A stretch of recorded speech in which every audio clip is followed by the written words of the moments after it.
Hey there fellow Exiles and welcome back to another video. Today I'm going to be talking about the final update for my Ignite Grand Slam Elementalist. Now the build's been absolutely amazing. I've had a really good time playing this build. So let's get into a T17 Showcase to start the video. Basically I managed to farm up my mage blood by about end of day 4. And a lot of the gear that I said I'd have around day 4 I managed to actually acquire. So I was very happy with my progression this league. The build's been really good. It's been actually exceptional at some things, especially the clear. As you can tell, I've reached a point where my damage is high enough that I can kind of just clear with Leap Slam for the most part, and I only really have to cast. Ooh, we got lucky with a hive for this showcase. But the clear has gotten really good to the point where I can just kind of clear with Leap Slam, and it's super comfy. As you can see, that rare, even in these maps, just ends up dying. It's very comfortable. And keep in mind, this is just a one-link Leap Slam. You could very well just swap your main skill over to Leap Slam, drop the Benchcraft for Warcries cannot exert travel skills, and just Leap Slam around and have a good time, because it just does enough damage at this point that you don't really... I don't really need to cast Grand Slam outside of bigger enemies or bosses. Now, this build has been very good for doing pretty much everything that I needed it to. It's finished off my entire Atlas very comfortably. I've not really had any issues. Also, wow, these mobs hurt. What have I rolled on this map? There's not really anything in particular. I guess that rare mob just hit really hard. Either way, where a lot of, this build has just been really good for doing a lot of the stuff that I needed it to. It's been super comfortable for the most part. I managed to also get it immune to most of the map mods that cause me any trouble. The only two that are really problematic anymore are cannot regen, which I can throw on a mana flask for, but I just don't like to do. And chance to avoid elemental ailments. I don't think there's actually a way around that one. While it technically is runnable because it's fine to clear with it because your explodes still go off and clear packs. The single target situation in those maps is quite very annoying. You have to slam like 20 times to get your ignite to go off, so very annoying for those maps, but definitely doable. Like if you're gonna do 16.5s, running like a risk scarab or whatever, you're probably I have more than enough damage to do that, and you probably just fix it with getting a little bit of ignite prolif, because then the ignite damage would linger on the ground and it would still be completely fine. Now, some changes I've made to the build from the initial plan is I have invested... Oh, you know what it probably was? I probably got hit by a meteor, actually. Is what I am now coming to realize, because I almost got slapped by a meteor right there, and I'm pretty sure that's what chunked me earlier. Okay, anyway, distractions aside, a couple of changes I have made to the build, especially in terms of ailment duration. I've pushed myself all the way up to about 8 seconds of ignite duration. Simple reason being that I figured if I'm going to play an ignite build, I want it to be as comfortable as possible, because at the end of the day, that's why I'm playing ignite, right? I'm not playing ignite because I want damage. I'm playing ignite because I want really good clear speed and really good quality of life on my build. And that's kind of just how it happened. So I've ended up investing an absolute load into ignite duration specifically. I'm even sacrificing a ton of damage off a support gem to fit in. I just went in a loop. Where's the boss?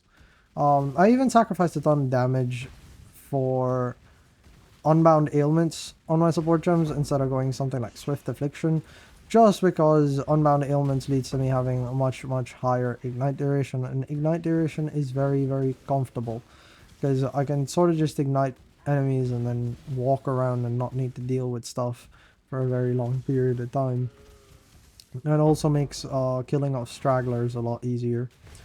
So okay, here's the boss. I'll be very surprised if I don't die. I've been on a bit of a track record on deaths lately. It's stuck a little bit at level 97. But yeah, as you can see, damage is very good. Even on a T17 fight, we managed to keep our cruelty buff up and have max fortify stacks, which is super nice. And while it isn't... Oh, almost drowned. Damage, while it isn't exceptional, is still completely fine. This is a boss without tank mods, just do keep that in mind. Not that I want to undersell the build or anything, but just to be completely honest with you, like it's not a tanky boss, right? But yeah, build's been super comfy, and clearing with leap slam is quite fun. And it leads to the build also being very good at fast map strategies. Oh, there's an immune rare there. It leads to the build being very good at fast mapping strategies, because for those kinds of maps, basically all you do is you leap slam and then cast and then leap slam and then cast, and you kind of just do this.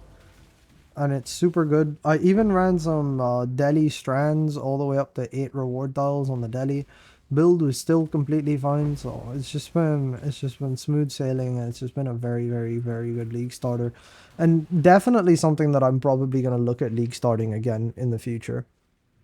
Now, in terms of my future scope on the build, like I said earlier, this is going to be my final update video. The reason being, as with every single other league before now, I'm going to be making a second build and a third build and a fourth build. And it's mostly just because I like experimenting with new mechanics and new items and other stuff that we get, new ascendancies, etc.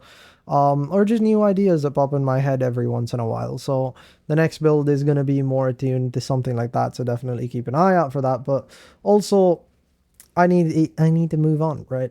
That being said, I will have a min-max PoB down in the description below. By any means, it's not my best work. I have definitely put more hours into my current character's planning than I have into that min-max PoB, right? But it's just to sort of give you an idea of the kind of scaling that I would be looking at doing further into this game, like in the future, if I was to continue playing the build, so that if you want to put a bunch of currency into the build, then you kind of have a direction to look into. Aside from that, this character has been, I've played this character a whole lot. If I look at my slash play, it is about 4 days and 7 hours, and my slash kills are about 1 million actually. That's kind of funny how that worked out. Someone's trying to trade me, and they've just stopped KBing in my hideout. I'm trying to record a video, sir. Okay. But yeah, it's been super comfy. I've been having a real good time, and it's been an absolute blast. And I really adore. I really adore this build. It's been beautiful, man. Like there's it's very difficult for me to express how much I've enjoyed playing this build without sounding like I'm glazing the build. But to be honest, it's been a really comfy league starter. I'm 100% gonna play it again. Okay, anyway, yapping aside, this guy's distracting me a little bit. I need to get into my items. So we'll start with my passive tree. Passive tree ended up switching into full large clusters.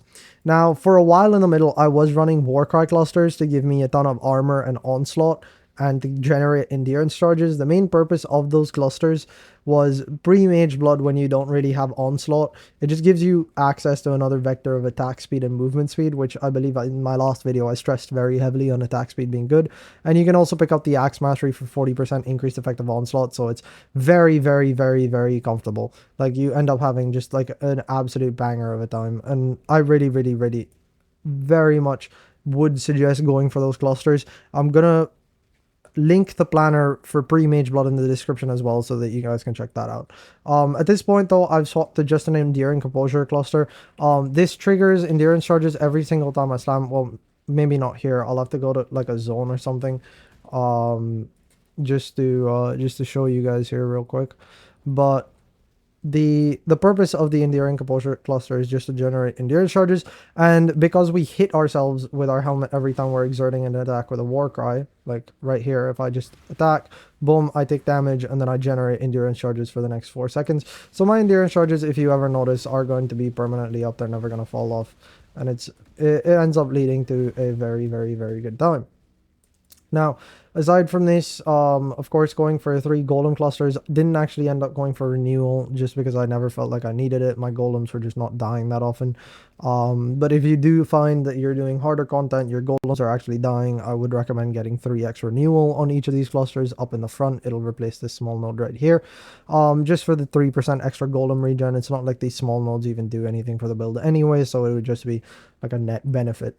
Aside from that, I have also gotten a Lethal Pride currently. I'm running at 12446. There's a bunch of other options. Please don't just copy this number. You can go for like a gazillion other options. If you go to PoB, you can search by full DPS and then it'll give you a whole slew of options you can go for. My current Lethal Pride is giving me ignites you deal damage 10% faster 2 times. I'm getting +1 to maximum fortification, so just a little bit tankier. I have 22 fortify stacks instead of 21. And then I've also got 20% increased burning damage. So very, very nice Lethal Pride there. Also gives me a ton of strength, which is currently also solving a bit of a strength issue. Just because his body armor has a very, very high strength requirement of 293. So you end up needing a lot of strength. Now, I'm also taking monsters cannot block your attacks. This hasn't really changed. However, one thing that has changed is my anoint. Because on my amulet I'm getting war cries cannot exert travel skills, I have swapped the war cries have a minimum of 10 power. The only reason for this is because sometimes when I'm mapping, it feels like my rallying cry doesn't really, like my golems kind of fall behind and then my rallying cry doesn't go off, and I was doing a very, very high health mob strategy with like blight and bosses, so if it, like I really needed the extra damage. However, now that I'm noticing it, I am going to change it because I'm no longer farming that strat. What you would very ideally have here is recover 15% of life when you use a war cry, and this really helps in situations like when you're farming 16.5s and you're doing maps with have either less recovery rate or cannot regen or whatever. This is just straight up recovery, right? Like it's just straight up recovery, and it just helps you survive.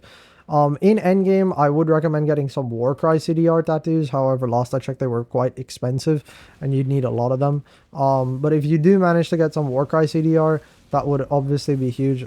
Okay, these guys can't damage me, so I can't really show off the Warcry. But you guys, it's recover 15% of your life on your Warcry. I'm sure, like, intuitively you could probably see it, or you could just test it in game and see if you like it. I personally really like this one. Anywho, before I get ahead of myself, another option you have here is you can also go war cries cannot exert travel skills on the mastery and then get your suffix back on your amulet instead, and you can maybe go for something like dot multi. The only reason that I don't have that is because I couldn't find a good amulet that already had dot multi on it, and I don't really want to invest more into the character now because I kind of have my second build planned anyway.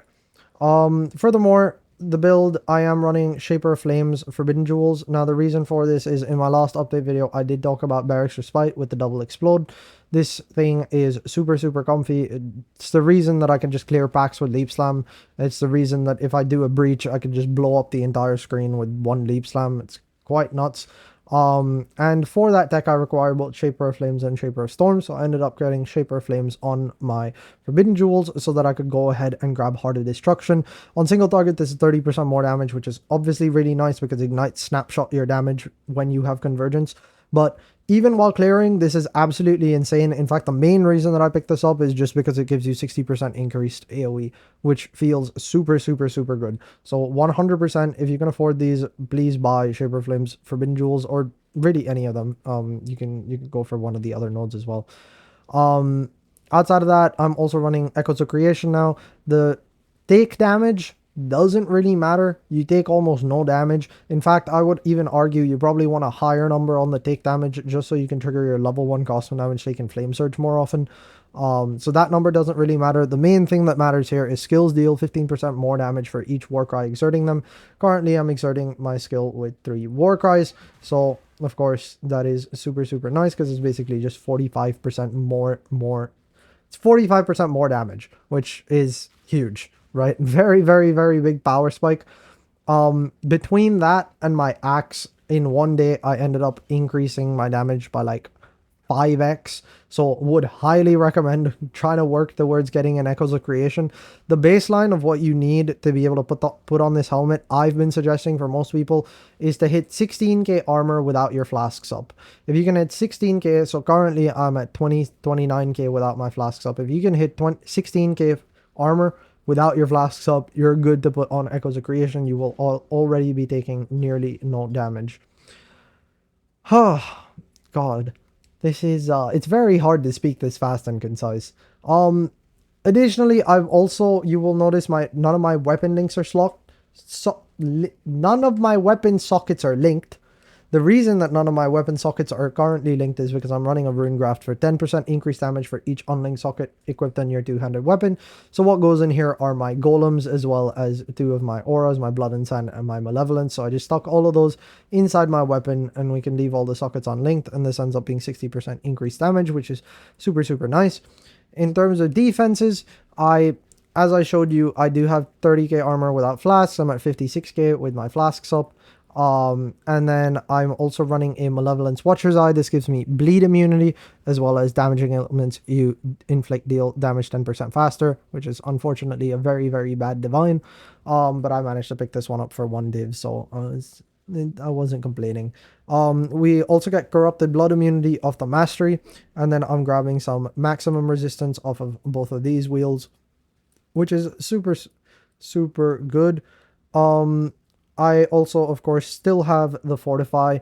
The one very, very strong defense layer is actually Heart of Flame, because this is basically like a pseudo Molten Shell. And then combining that with my actual Molten Shell means that anytime either of those buffs are up, I take basically no damage. So it's kind of ridiculous. If you think about the map modifier, you know, players and their minions deal no damage 3 out of every 10 seconds.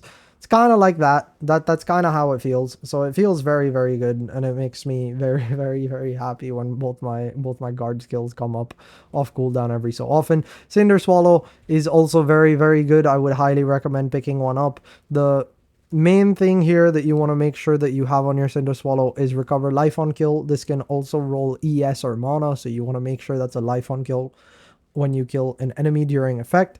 Very, very strong flask, also giving me Malediction, which is ignited enemies deal 10% less damage to you, as well as making them take 10% increased damage. And then it also has another line that makes enemies take increased damage. So very, very good flask. Would highly recommend picking one up. They're not super expensive last I checked.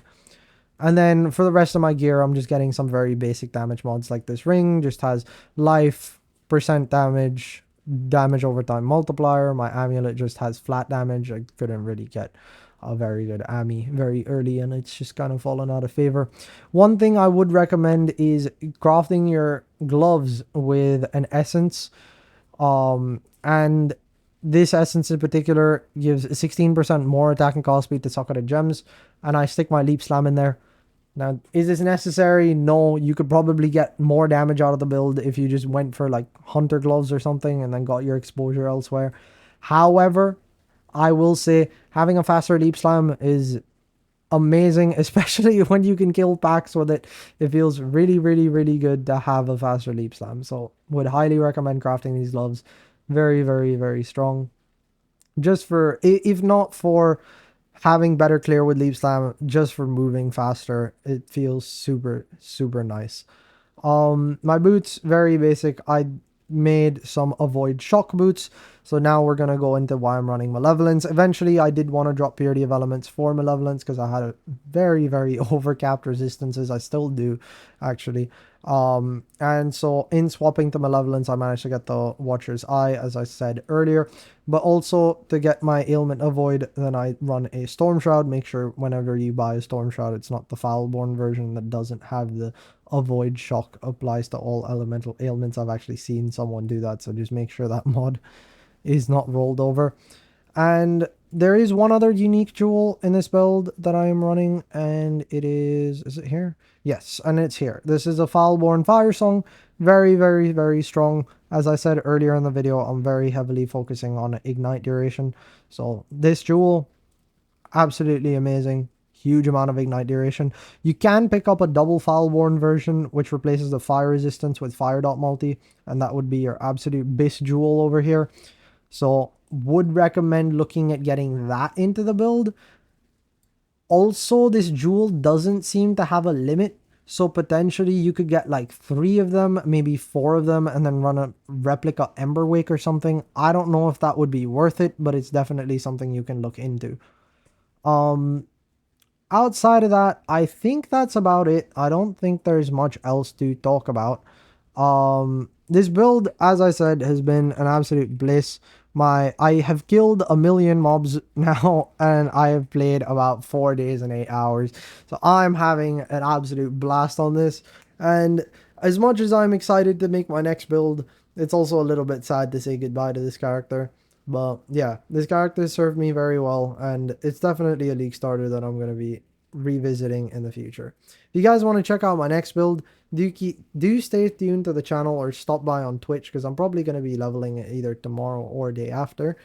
And yeah, thank you guys for watching. I love you, and stay safe, Exiles. I'll see you guys next time.